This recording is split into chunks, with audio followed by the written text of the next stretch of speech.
بسم اللہ الرحمن الرحیم السلام علیکم ورحمۃ اللہ وبرکاتہ۔ پاکستان کے مستقبل کے لیے ڈیفائننگ مومنٹس چل رہی ہیں اور ایک پٹیشن لے کر اعزاز احسن سپریم کورٹ چلے گئے ہیں۔ اگر اس پٹیشن پہ عدالت فل کورٹ بنا دیتی ہے اور ایک فیصلہ آ جاتا ہے آنے والے چند ہفتوں میں، تو پاکستان کی تاریخ کا پورا دھارا مڑ جائے گا، حالات بالکل بدل جائیں گے۔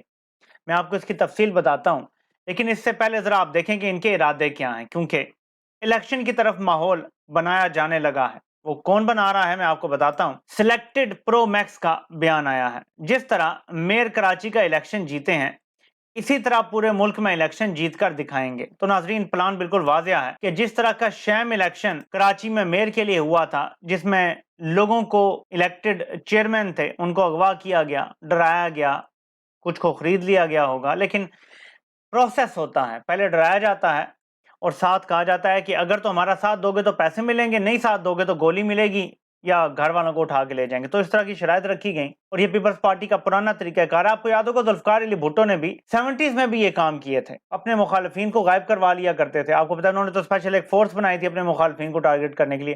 آج بھٹو کا نواسا یہی کام کر رہا ہے، اپنے اقتدار کے لیے لوگوں کو ٹارگٹ کر رہا ہے۔ اور جس طرح کراچی میئر کا الیکشن ہوا ہے، اب اعلان کیا جا رہا ہے کہ اسی طرح بالکل ہم پورے پاکستان میں جیتیں گے۔ تو ہمارے سامنے صورتحال کی یہ کیا بیانیہ بنا رہے ہیں، عوام کو ڈی مورلائز کیا جا رہا ہے۔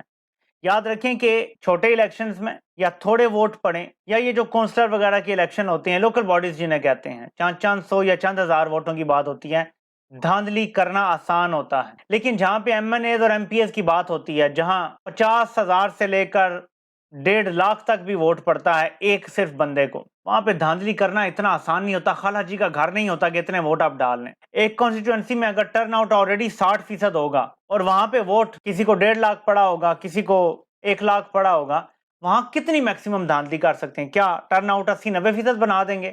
سب کو پتا ہوگا یہ پاسبل ہی نہیں ہے پاکستان جیسے ماحول میں، بڑا مشکل ہو جاتا ہے دھاندلی کرنا ایسے موقع پہ۔ تو یہ آپ کو ڈی مورلائز کرنے کے لیے ایسے بیان دے رہے ہیں کہ ہم ویسے ہی جیت جائیں گے الیکشن جیسے ہم کراچی میں میئر کا الیکشن جیتے ہیں۔ مطلب آپ لوگوں کو ووٹ ڈالنے کی ضرورت نہیں ہے، ہم نے وہی ٹھپے لگانے ہیں اور وہی لوگوں کو دوست دھمکی دھاندلی سے کر کے اور ہم نے اپنا کینڈیڈیٹ جتوا لینا ہے۔ یہ طریقہ کار جو ہے یہ بڑا پرانا ہے کہ عوام کو مایوس کر دو۔ دیکھیں، 5th جنریشن وار کا سب سے بڑا ٹول ہے عوام کو مایوس کر دو۔ اس وقت پاکستان پہ 5th جنریشن وار لانچ ہوئی ہے پی ڈی ایم کی صورت میں۔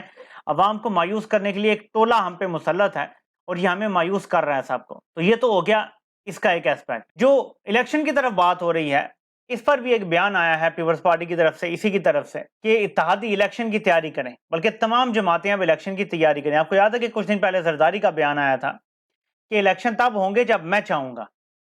تو ناظرین، ان کو ایسے لگتا ہے کہ سٹیج سیٹ ہو گیا ہے، تحریک انصاف کو ڈرا لیا گیا ہے، توڑ لیا گیا ہے، عمران خان کو کمزور کر لیا گیا ہے، اور فائنلی سٹیج سیٹ ہے کہ عمران خان کو جیل میں بھی ڈال دیا جائے گا۔ کسی قسم کی کوئی بھی عمران خان کو الیکشن کے لیے کیمپین نہیں کرنے دی جائے گی۔ ایک طرف مریم بھی کیمپین کر رہی ہے، بلاول بھی کر رہا ہے۔ عمران خان سارے پریکٹیکل پرپسز کے لیے سمجھ لیں آپ ہاؤس اریسٹ ہیں۔ اگر وہ کبھی باہر جا سکتے ہیں تو صرف وہی کہ عدلیہ میں پیشی ہے، پیشی وغیرہ ہوتی ہے، ورنہ لوگ ان سے گھر میں تو مل رہے ہیں، وہ باہر نہیں جا رہے۔ آپ نے غور کیا ہوگا کہ کسی انڈور بھی تقریب میں عمران خان جا کے اب تقریر نہیں کر رہے، بلکہ لوگ ان سے تو مل لیتے ہیں، وہ باہر نہیں جاتے گھر بغیر کسی عدالتی پیشی کے۔ تو بیسیکلی عمران خان کو پاکستان کی سیاست سے ان کے مطابق مائنس کر دیا گیا ہے۔ ان کے مطابق عمران خان کا کوئی ایکٹیو رول نہیں ہوگا۔ مسئلہ کچھ اور ہے یہاں پہ۔ آپ کسی دیہڑی دار مزدور سے پوچھ لیں، کسی موٹر مکینک کے پاس چلے جائیں، کسی کریانہ شاپ پہ چلے جائیں، کسی باربر شاپ پہ چلے جائیں، آپ کہیں بھی چلے جائیں، لوگ آپ کو ایک بات کہتے سنائی دیں گے کہ جناب جو مرضی ہو جائے ووٹ عمران خان کو دیں گے۔ یہ 90 کی دہائی میں زندہ ہے، بلکہ آج سے 5 سال پہلے کی بھی سیاست ایسے تھی کہ اگر کسی نے کیمپین نہیں کی، فار ایگزامپل 2018 میں اگر عمران خان کے ساتھ یہ ہوتا، وہ گھر بیٹھ جاتے، الیکشن کیمپین نہ کرتے، جو انہوں نے 60 جلسے کیے تھے یا 40 جو بھی جلدی جلدی وہ نہ کرتے، تو شاید اتنا ووٹ نہ پڑتا۔ اور یہ بات درست ہے، تب تک یہ درست تھی۔ پچھلے 1 سال میں پاکستان میں سیاست نے ایک نئی کروٹ لی ہے۔ اب گلی کوچے، نالیاں بنانے، ٹرانسفارمر لگانے، کسی کو گیس کنیکشن دینے، کسی کی شادی غمی میں شرکت کرنے، سیاست اس سے اوپر چلی گئی ہے۔ آپ کو میری بات کا یقین نہیں آتا نا، آپ کسی دیہاتی علاقے میں چلے جائیں، پنجاب میں، خیبر پختونخوا میں، وہاں جا کے کسی سے سوال کر لیں کس کو ووٹ دو گے، وہ یہی بتائیں گے کہ عمران خان ایک جلسہ بھی نہ کرے پھر بھی ووٹ اسی کو دیں گے ہم۔ یہ چیز نہ ان کو سمجھ آ رہی ہے زرداری کو، نہ یہ چیز سمجھ آ رہی ہے نواز شریف کو۔ یہ پرانے دور میں زندہ ہیں۔ آج بلکہ میں دیکھ رہا تھا کہ اس نے ٹویٹ کیا ہوا تھا کہ حفیظ اللہ نیازی جو نواز شریف کے بہت زیادہ کلوز ہیں، کزن عمران خان کے ہیں، لیکن عمران خان سے ان کی نفرت بس یہ سمجھ لیں کہ کوئی لمٹ نہیں ہے اس کی. وہ بھی کہہ رہے ہیں کہ اقتدار کی ہوس میں کچھ لوگوں نے نواز شریف کی سیاست ختم کر دی ہے. کس کی اقتدار کی ہوس؟ ظاہر ہے وہ شہباز شریف کی بات کر رہے ہیں. اس قدر برا حال ہے نون لیگ کا کہ شاید پیپلز پارٹی کے کچھ اچھے کینڈیڈیٹس کو پنجاب میں کوئی 2-4 سیٹیں مل جائیں. نون لیگ کا حال اس سے بھی پتلا ہے. جو نفرت اس ٹائم لاوا نون لیگ کے خلاف پنجاب میں پکا ہوا ہے نا، تاریخ میں اس کی کوئی مثال نہیں ملتی. ایسے میں پیپلز پارٹی کو الیکشن میں بہتری نظر آ رہی ہے کہ سندھ ہمیں واپس مل جائے گا، پنجاب میں بھی دھاندلی کے لیے پوری ریاست ہمارے ساتھ کھڑی ہوگی، تو ان کو اس میں پازیٹیوٹی نظر آ رہی ہے. اور یہ بھی انہیں پتا ہے کہ ہوائیں بدل بھی جاتی ہوتی ہیں. اگر ہم نے سال ویٹ کر لیا اور ہوائیں پھر بدل گئیں، یا اگلے سال الیکشن ہو جاتے ہیں اور امریکہ میں حکومت بدل جاتی ہے، بائیڈن چلا جاتا ہے اور ریپبلکنز آ جاتے ہیں، پھر بھی حالات بدل جائیں گے. میں آپ کو آج بتا رہا ہوں، نمبر 1 اس سال کے اندر اگر یوکرین جنگ ختم ہو گئی اور امریکہ میں اگلے سال جو الیکشن ہے اگر ریپبلکنز کی حکومت آ جاتی، یہ دونوں اتنے سگنیفیکنٹ واقع ہوں گے کہ پاکستان میں ساری ہوائیں اور فضائیں بدل جائیں گی. میں آپ کو یقین دلاتا ہوں یہی وہ چیزیں ہیں جن پہ نظر رکھ پاکستان کے اندر ماحول تبھی بدلے گا. تو اگر ایکسٹینشن ہو جاتی ہے، فار ایگزامپل یہ معاشی ایمرجنسی لگا لیتے ہیں، یا یہ حکومت اپنی مدت پوری کر لیتی ہے، ختم ہو جاتی ہے، کیئر ٹیکر آتی ہے اور اس کو پھر ایکسٹینشن دینا شروع کر دیتے ہیں، تو عدالتیں تو ویسے ہی آپ کو پتا سب ڈرے ہوئے ہیں، ایکسٹینشن ہوتی رہے گی. اس کا نقصان پیپلز پارٹی کو ہوگا کیونکہ اس وقت پیپلز پارٹی کی پانچوں گھی اور سر کڑائی میں ہے. پورا جو ڈھانچہ ہے نا اس ٹائم سٹیٹ کا، وہ ان کے پیچھے کھڑا ہوا ہے. اور اس کی وجہ ایک ہی ہے کہ امریکہ کو اگر پاکستان میں کوئی سیاسی جماعت سب سے زیادہ اپنے نظریے کے ساتھ لگتی ہے تو وہ پیپلز پارٹی لگتی ہیں. یس مین جو چاہیے ہوتا ہے وہ ہر چیز انہیں لگتا ہے کہ پیپلز پارٹی کے ساتھ ہم زبردست طریقے سے کنیکٹ کر سکتے ہیں. تو اس ٹائم ان کو یہ سپورٹ حاصل ہے، خاص طور پہ ڈیموکریٹس کو یہ لگتا ہے ہمیشہ سے. ریپبلکنز کا ظاہر رویہ ڈیفرنٹ بھی ہو سکتا ہے. ایسی صورتحال میں اعزاز احسن ایک پٹیشن لے کر سپریم کورٹ چلے گئے ہیں کہ دیکھیں جی جو سویلینز ہیں نا ان کا ٹرائل سول عدالتوں میں ہی ہونا چاہیے.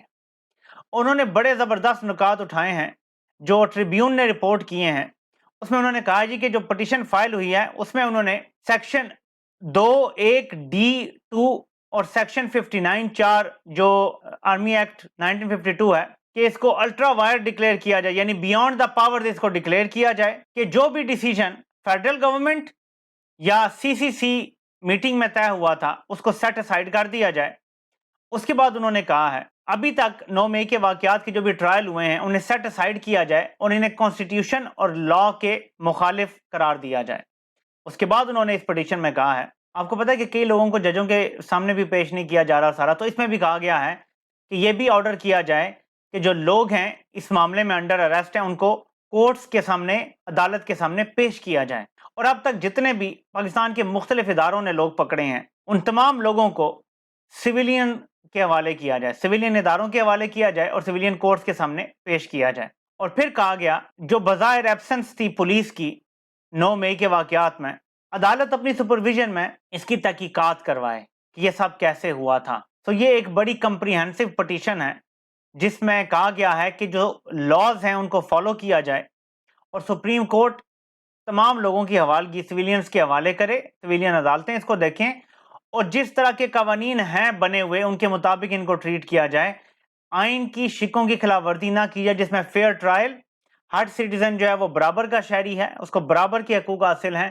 اور اس طرح کی مختلف آئینی شکوں کا حوالہ دے کر کوشش کی گئی ہے کہ عدالتوں سے یہ فیصلہ آئے سپریم کورٹ سے کہ سب کا ٹرائل سول عدالتوں میں ہوگا. کسی کے لیے پارڈن نہیں مانگا جا رہا، یہ نہیں کہا جا رہا کہ معاف کر دو جنہوں نے ایسے غلط کام کیے ہیں. دیکھیں عمران خان یہ بات کھل کے کر چکے ہیں کہ میری پارٹی کا نظریہ نہیں ہے تشدد کرنے کا، کسی پہ توڑ پھوڑ کرنے کا، مارنے کا.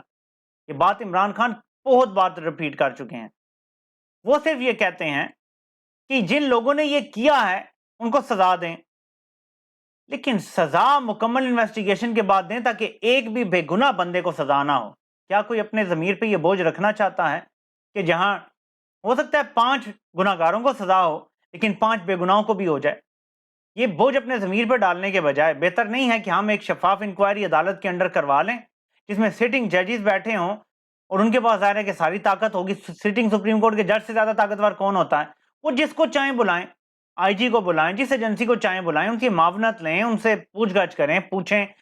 اس میں وہ جس ایجنسی کو چاہتے ہیں اس کی رپورٹ لیں کہ گراؤنڈ پہ کیا ہوا تھا، CCTV فوٹیجز منگوا کے دیکھیں ہر جگہ کی، ہر شہر کی